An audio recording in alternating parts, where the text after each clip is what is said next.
Hi, welcome to Gunas YouTube channel. ನಾನು ನಿಮ್ಮ ಪ್ರಿಯಾ. ಬನ್ನಿ, ಇವತ್ತು ಕುಂಬಳಕಾಯಿ ಪಲ್ಯನ ಹೇಗೆ ಮಾಡೋದು ಅಂತ ತೋರಿಸ್ತಿದ್ದೀನಿ. ಇವತ್ತು ನಾನು ಕುಂಬಳಕಾಯಿ ಪಲ್ಯಕ್ಕೆ ಇಂಗ್ರೀಡಿಯೆಂಟ್ಸ್ ತೊಗೊಂಡಿದ್ದೀನಿ ನೋಡಿ. ಫಸ್ಟು 1 kg ಅಷ್ಟು ಕುಂಬಳಕಾಯಿನ ನೀಟಾಗಿ ಈ ಥರ ಚಿಕ್ಕ ಚಿಕ್ಕದಾಗಿ ಕಟ್ ಮಾಡಿಕೊಂಡು ತೊಳೆದು ನೀರಿಲ್ದಂಗೆ ಎತ್ತಿಕೊಂಡಿದ್ದೀನಿ. ಆಮೇಲೆ ಈರುಳ್ಳಿ, ಕರಿಬೇವಿನ ಸೊಪ್ಪು, ಕಾಯಿ, ಕೊತ್ತಂಬರಿ, ಹಸಿರು ಮೆಣಸಿನ್ಕಾಯಿ, ಉಪ್ಪು ಮತ್ತು ಒಗ್ಗರಣೆಗೆ ಸಾಸಿವೆ ತೊಗೊಂಡಿದ್ದೀನಿ. ಆಮೇಲೆ ಎಣ್ಣೆ ತೊಗೊಂಡಿದ್ದೀನಿ. ಇಲ್ಲಿ ಅರಿಶಿನ ಪುಡಿ ತೊಗೊಂಡಿದ್ದೆ, ಬಟ್ ಇಲ್ಲಿ ತೋರಿಸಿಲ್ಲ, ಬಟ್ ಹಾಕೋದನ್ನ ತೋರಿಸ್ತೀನಿ. ಬನ್ನಿ ಇವಾಗ ಹೇಗೆ ಮಾಡೋದು ಅಂತ ತೋರಿಸ್ತೀನಿ. ಪ್ಯಾನ್ ಮೇಲೆ ಬಾಣಲಿ ಇಟ್ಕೊಂಡು ಬಾಣಲಿಲಿ ಸ್ವಲ್ಪ ಎಣ್ಣೆ ಹಾಕಿ, ಎಣ್ಣೆ ಕಾಯ್ದ ಮೇಲೆ ಸಾಸಿವೆ ಹಾಕ್ತಾಯಿದ್ದೀನಿ. ಸಾಸಿವೆ ಸಿಡಿದ್ಮೇಲೆ ನೋಡಿ ಕರಿಬೇವಿನ ಸೊಪ್ಪನ್ನ ಹಾಕೋತಾ ಇದ್ದೀನಿ. ಕರಿಬೇವಿನ ಸೊಪ್ಪು ಚಿಟಪಟ ಅಂತ ಹೇಳಾದ್ಮೇಲೆ ಇವಾಗ ಆನಿಯನ್ನ ಹಾಕ್ಕೊಳ್ಳಿ.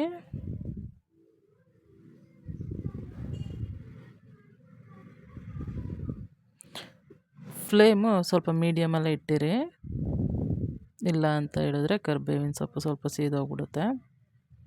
ಮೀಡಿಯಮ್ ಫ್ಲೇಮಲ್ಲಿ ಇದ್ದಾಗ ಈಗ ಈರುಳ್ಳಿ ಮತ್ತು ಹಸಿರು ಮೆಣಸಿನ್ಕಾಯಿನ ಹಾಕ್ಕೊಳ್ಳಿ. ಹಾಕ್ಕೊಂಡು ಚೆನ್ನಾಗಿ ಬಾಡಿಸಿ ನೋಡಿ, ಹೀಗೆ ನೀಟಾಗಿ ಬಾಡಿಸ್ಕೊಳ್ಳಿ.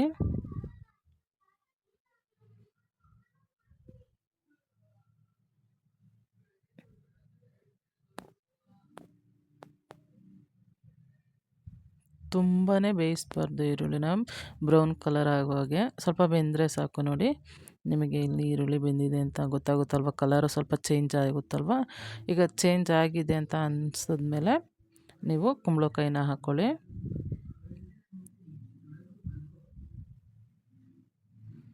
ನೋಡಿ, ಸ್ವಲ್ಪನೂ ನೀರಿಲ್ಲ. ಅದು ನೀವು ನೀರು ಹಾಕಬೇಕು ಅನ್ನೋ ಥರ ಏನೂ ಇಲ್ಲ, ಅದೇನೇ ನೀರು ಬಿಡುತ್ತೆ ಕುಂಬಳಕಾಯಿನೇ. ಸೊ ಕುಂಬಳಕಾಯಿ ನೀಟಾಗಿ ಈಗ ಫುಲ್ ಎಣ್ಣೆಲಿ ಮಿಕ್ಸ್ ಆಗೋ ಥರ ಫ್ರೈ ಮಾಡಿ.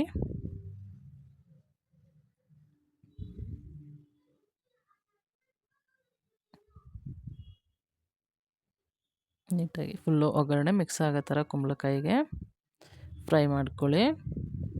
ನೀಟಾಗಿ ಮಿಕ್ಸ್ ಮಾಡ್ಕೊಂಡು ಫ್ರೈ ಮಾಡಿ.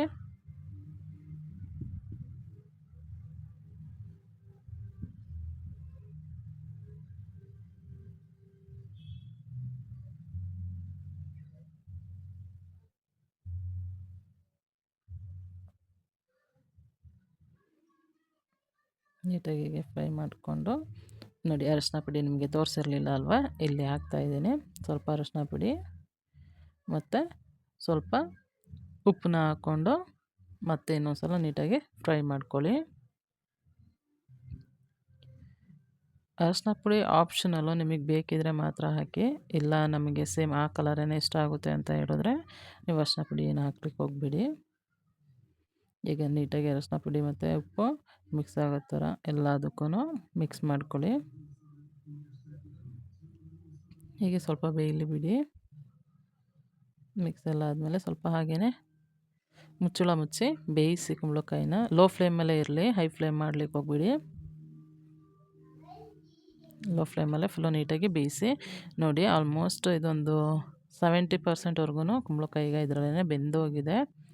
ನೀರೇನು ಆ್ಯಡ್ ಮಾಡಿಲ್ಲ ನಾನು. ಹಾಗೆ ನೀಟಾಗಿ ಫ್ರೈ ಮಾಡಿಕೊಂಡು ಸ್ವಲ್ಪ ಸ್ಮ್ಯಾಶ್ ಮಾಡ್ತಾ ಬನ್ನಿ. ಇವಾಗ ನೋಡಿ, ಸ್ವಲ್ಪ ನೀರನ್ನ ಆ್ಯಡ್ ಮಾಡಿ, ಅದು ಏನಕ್ಕೆ ಅಂದರೆ ಇನ್ನೂ ಸ್ವಲ್ಪ ಬೇಯಬೇಕಿತ್ತು, ಅದಕ್ಕೋಸ್ಕರ ಈಗ ನಾನು ನೀರನ್ನ ಆ್ಯಡ್ ಮಾಡಿ ಸ್ವಲ್ಪ ಸ್ಮ್ಯಾಶ್ ಮಾಡಿ ಬೇಯಿಸ್ಕೊತೀನಿ.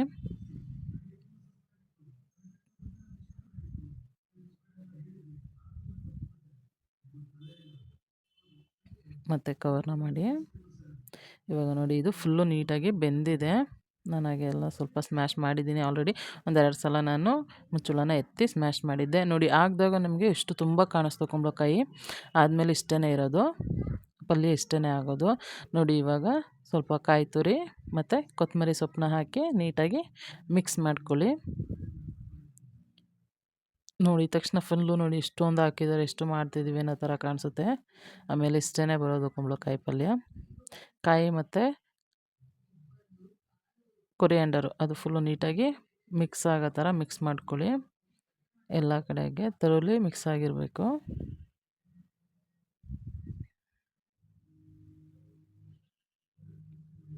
ನೀಟಾಗಿ ಹೀಗೆ ಮಿಕ್ಸ್ ಮಾಡಿಕೊಂಡು ನೀವು ಯಾವುದ್ರ ಜೊತೆ ಇವಾಗ ಇದು ಚಪಾತಿಗೆ ಚೆನ್ನಾಗಿರುತ್ತೆ, ರೊಟ್ಟಿಗೆ ಚೆನ್ನಾಗಿರುತ್ತೆ. ನಾನಿವತ್ತು ರೊಟ್ಟಿ ಮಾಡ್ಕೊಂಡಿದ್ದೀನಿ. ರೊಟ್ಟಿ ಜೊತೆಗೆ ಕುಂಬಳಕಾಯಿ ಪಲ್ಯ ತುಂಬಾ ಚೆನ್ನಾಗಿತ್ತು. ಎಲ್ಲರೂ ಇಷ್ಟಪಟ್ಟು ತಿಂತಾರೆ. ಈ ಥರ ಮಾಡಿ ನೋಡಿ ಹೇಗಿತ್ತು ಅಂತ ನನಗೊಂದು ಕಮೆಂಟ್ ಮಾಡಿ ತಿಳಿಸಿ. ರೆಸಿಪಿ ಇಷ್ಟ ಆಯಿತು ಅಂದರೆ ಒಂದು ಲೈಕ್ ಮಾಡಿ. ನೋಡಿ ನಾನು ಇದನ್ನು ರೊಟ್ಟಿ ಜೊತೆ ಅಕ್ಕಿ ರೊಟ್ಟಿ ಜೊತೆಗೆ ಸರ್ವ್ ಮಾಡ್ಕೊಂಡಿದ್ದೀನಿ. ತುಂಬಾ ಚೆನ್ನಾಗಿತ್ತು. ಪ್ಲೀಸ್ ಸಬ್ಸ್ಕ್ರೈಬ್ ಮಾಡಿ ನನ್ನ ಚಾನಲ್ನ. Thank you for watching my video.